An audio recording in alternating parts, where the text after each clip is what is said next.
Kapten ini diam-diam mencampurkan sebotol kecil vodka ke dalam jusnya. Saat ia melihat tidak ada yang memperhatikannya, ia memasukkan satu botol lagi. Setelah itu, botol kosongnya ia buang dengan rapi ke tempat sampah. Lalu, seluruh jus itu ia habiskan dalam sekali minum. Sang pramugari mencium bau alkohol, tetapi ia sudah terbiasa. Sebenarnya, ia tahu ini bukan pertama kalinya sang kapten melakukan hal seperti itu. Namun, hanya kopilot saja yang tidak mengerti apa yang sedang terjadi. Karena ini adalah hari pertamanya bertugas dengan kapten tersebut. Saat kopilot bertanya, "Bang, kita mau kemana?" Tetapi sang kapten tidak mendengar. Melihat hal itu, kopilot hanya bisa terdiam dan istighfar. Tak lama kemudian, kapten sudah tak sadarkan diri. Awalnya penerbangan berjalan mulus dan tujuan pun sudah semakin dekat. Kopilot mengambil alih dan mulai bersiap untuk pendaratan. Tiba-tiba pesawat mulai bergetar hebat.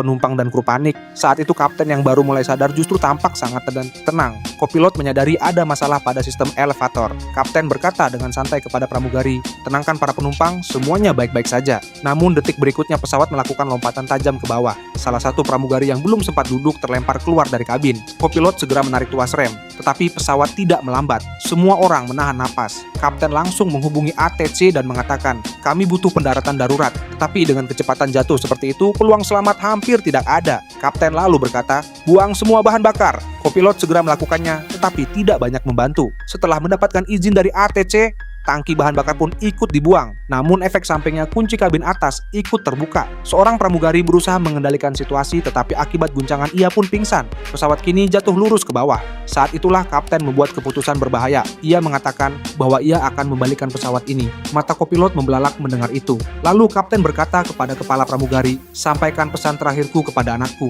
Dan ia mulai bersiap untuk melakukan flip. Kabin mulai miring. Penumpang dan kru tidak mengerti apa yang akan terjadi. Dengan bantuan kopilot dan pramugari, kapten menarik kembali roda pendaratan lalu membalik pesawat itu hingga terbalik semua pada ketinggian hanya 800 meter. Pramugari yang pingsan jatuh ke atap pesawat. Seorang anak kecil yang sabuk pengamannya tidak terpasang dengan benar terlempar dari kursinya. Salah satu pramugari segera datang menangkapnya dan dengan seluruh tenaganya ia mengembalikan anak itu ke kursi. Setelah flip, pesawat sempat berhenti jatuh. Namun kini karena pembuangan bahan bakar, mesin mulai mati. Pesawat kehilangan tenaga dan tidak mungkin mencapai landasan. Mesinnya juga terbakar. Sebelum semuanya semakin parah, kapten memutuskan bahwa dimanapun ada tempat kosong, pesawat harus didaratkan paksa. Tetapi pertama-tama pesawat harus diluruskan kembali. Pramugari yang tadi menyelamatkan anak itu tidak sempat kembali ke kursinya dan ia pingsan lagi. Dengan susah payah, pesawat kembali ke posisi normal. Namun, kini kan kedua mesin sudah benar-benar mati dan pesawat hanya meluncur tanpa tenaga. Tiba-tiba di depan terlihat sebuah lapangan terbuka dengan sebuah gereja di dalamnya. Kapten mencoba memutar pesawat semaksimal mungkin. Namun satu sayap tetap menghantam gereja. Di dalam kabin semua orang menatap ke bawah dan masing-masing bisa melihat nasib mereka sendiri.